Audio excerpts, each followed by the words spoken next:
ុំតន់ខ្សោយបណ្ដោយតាមវាសនាចម្រៀងមួយបទនេះទុកលួងចិត្តឯកា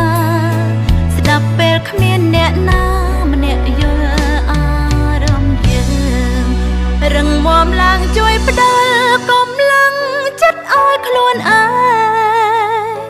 ផ្លូវដើរនៅសល់វែងកុំបោះបង់